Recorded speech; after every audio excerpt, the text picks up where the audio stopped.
사장님, 안녕하세요. 네, 반갑습니다. 어제 뉴욕 증시 보셨어요? 막판에 약간 부침이 있었는데 오늘 우리 증시는 네. 어떻게 좀 봐야 될까요? 네, 일단 그러니까 우리가 보통 예능 프로 중에서 그런 거 있죠. 뭐 우리 아이가 달라졌어요. 우리 시장이 달라졌어요. 무슨 얘기냐면은 미국이 올라가면 우리도 올라가고요. 또 미국이 조정받아도 우리가 올라가는 이런 현상이 나타나고 있습니다. 그건 이미 여러 차례 넘게 우리가 먼저 선 조정에 대한 개념들, 그다음에 주가 사이클에 대한 개념으로 설명을 드렸습니다. 오늘 일단 뭐 미국 증시가 강한 것은 역시 오미크론에 대한 얘기들이죠. 특히 예전에 트럼프 대통령 있었을 때도 가장 굉장히 보수적이고 방어적으로 얘기했던 것이 파우치 박사였었어요. 근데 요새 파우치 소장이 오미크론 변이에 대한 얘기를 연일 하고 있는데요. 오늘도 미국 시장에서 불을 붙인 것은 역시 오미크론 변이가 역시 아무리 저기 하더라도 좀 더 봐야 되지만 현재까지 나 있는 걸 보면 거의 틀림없이라는 표현을 쓰면서 델타 변이에 비해서는 조금 더 심각하지 않다라는 얘기를 강조를 했습니다. 그럼 이게 왜 미국 증시를 끌어간 게 요인이 되느냐라고 했을 때는 우리가 사실은 어떤 악재나 호재가 났을 때 이게 어디에 영향을 끼치냐가 매우 중요합니다. 이미 여러 차례 말씀드렸지만 원래 오미크론이 그러니까 처음에 코로나19가 났을 때 그게 크게 영향을 줬던 것은 경기에 영향을 줬기 때문에, 즉 프라이머리에 영향을 줬기 때문에 주가 많이 빠졌거든요. 근데 이번에 나왔던 오미크론 같은 경우에 이게 만약에 더 심각해서 경제에 타격을 준다면 이건 굉장히 큰 악재가 되는데, 여차 말씀드렸지만 이미 우리가 2020년 3월 달에 바닥을 찍고 올라갈 때 이미 한 번 얘를 경험했다는 그 부분과 그리고 또는 이번에 델타 변이보다 더 심각하지 않다면 이거는 프라이머리에 영향을 주는 것이 아니라 바로 세 번째 제3의 변수 쪽에 영향을 주는 거죠. 다시 말씀드려서 심리적으로는 부담감을 준다 하더라도 상대적으로 현재 주가를 끌어올릴 수 있는, 그리고 오히려 그동안에 조정받던 것을 끌어올리는 이런 중요한 역할을 했기 때문에 미국 시장도 좋았고 우리도 좋습니다. 다만 이제 우리가 한 가지 봐야 될 것이 있습니다. 자, 바로 그 부분은 어떤 부분들이냐면은 향후 이제 통화 정책을 어떻게 가져갈 것이냐. 근데 이것도 이미 청사진은 나왔어요. 말씀드렸던 대로 원래 제롬 파웰은 매였다라는 말씀을 드렸고요. 이미 특히 가장 최악의 악수가 2018년 10월 달에 금리 올린 것이 바로 제일 악수였기 때문에 이것까지도 시장은 이미 감안한 것 같습니다. 결국 그렇다면 이것을 이길 수는 가장 중요한 변수는 과연 무엇일까요? 그것은 결국은 실적 부분이다라는 말씀드렸고요. 그래서 미국의 4분기 실적이 어떻게 될 것이냐, 이것이 향후 장세에서 우리가 굉장히 주목해서 봐야 될 부분이다라는 판단입니다. 자, 그럼 국내 증시 돌아오겠습니다. 자, 지금 국내 시장을 보시면요.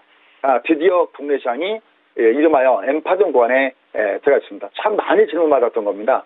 그래서 얘네 엠파동 구간 언제 들어가요? 그러는데 올라갔다 좀 밀리고 있지만 결국 이 60과 240 사이에 들어왔습니다. 올해 지금부터가 진검승부다라고 할 수가 있습니다. 여태까지는 지금 주가가 파동상 5파동의 구간, 이것도 우리가 상당히 많이 이렇게 공부를 같이 한 것 같습니다. 얘가 내려갈 때 5번째 파동이면 주가는 들어주는 성질이 있다. 우리가 이것을 파동론이다라고 얘기했고요. 여기가 5파동 가기 때문에 주가 올라갔고 발의 방향 위, 즉 월간 단위의 에너지를 판단하는 방법이 특히 이 방송을 듣고 계시는 주민 여러분들은 굉장히 중요합니다. 이제는 이제 요 사이에 들어가서 어떻게 될 것이냐의 문제인데, 이제 요 위에 올라갔을 때는 특히 여기 요 사이에서 오션이 쌍봉을 주는가 안 주는가를 요걸 꼭 확인해 주시면 좋을 것 같습니다. 그래서 미국 시장 자체도 현재 주가가 의미 있는 구간에서 뜨고 있고, 다행히 또 현재 주가 패턴이 강하게 항상 각도가 중요한데 내려가는 각도만큼이나 가격 올라간 것도 굉장히 중요하다라는 판단입니다. 그래서 결국 지금부터 중요한 것은 이 마틴 구간에서 미국 증시가 바통을 주고 있기 때문에 의미가 있고, 그다음에 국내 증시 같은 경우는 앞서 설명드렸던 대로 이제 이 구간에서 우선 쌍봉 주는가 여부가 매우 중요하고요.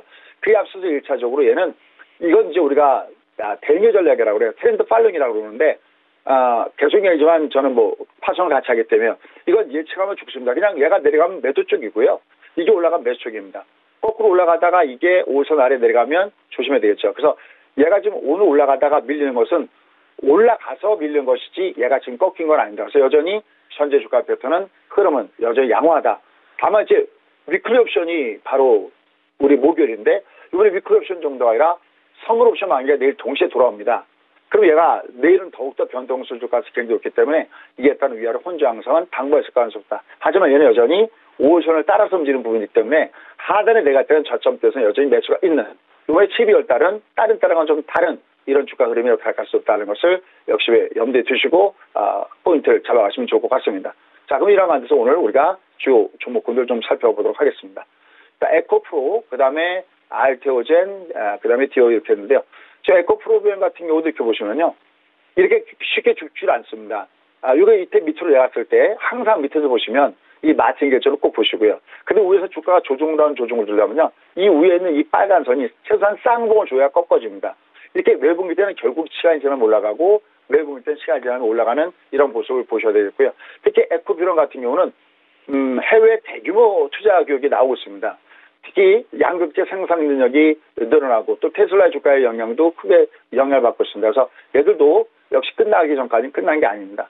여전히 증권사에서 목표가 또 올리기 때문에 이런 것도 계속 밑에서 조정할 때는 리미트 공략을 계속해서 보는 것이 필요하다라는 판단이고요. 근데 알테오젠은 이제 드디어 매물을 뚫고 위로 올라가고 있습니다. 이 모양을 잠깐만 밑에서 보시면요. 녹색이 쌍바닥을 모양 보이는 거 보시죠. 밑에서 이천 쌍바닥의 모양을 나타내는 거 보시죠. 우리가 그것을 4대 급등률 패턴이라고 그러니까 이렇게 240 아래 있을 때 가장 좋은 패턴은 이렇게 6천 쌍바닥, 2천 쌍바닥 이런 모습을 보셨을 때가 가장 좋은 모습이다라고 보시면 좋을 것 같고요. 또 개별적인 재료 내용을 봐서는 내년입니다. 22개국에서 역시 아일리아 바이오 시밀러 여기에 대한 임상 3선을 추진한다는 얘기가 있습니다. 그래서 이런 것들도 이번 달에 뭐 간단합니다. 이렇게 보시면은 이번 달에 주도주들은요 이렇게 월초 위에 있고요. 여기 장대 양봉을 품고 있는 종목군들이 조정할 때는 주도주가 된다라고 보시면 되겠고요. 얘도 지금 주가가 조정받다가 이번 달에는 모양을 다르게 가져가고 있고 특히 입점된 아티스트 IP의 신규 팬텀 확장 또 신규 아티스트 추가 입점 이런 모습들이 긍정적으로 작용할 수 없다는 측면에서 여전히 지금의 시장의 분위기는 오늘 주가 올라가다가 막히는 것은 너무 많이 올라가서 자연적으로 조정받는 것이고요. 여전히 엠파동에 대한 부분들은 여전히 살아서 움직인다. 딱 하나만 대신 조심하자. 5일선 바디, 아까 그걸 5일선 바디라고 그러는데요. 5일선 바디 나오는 것만 그것만 조심하시면 좋을 것 같습니다. 고맙습니다.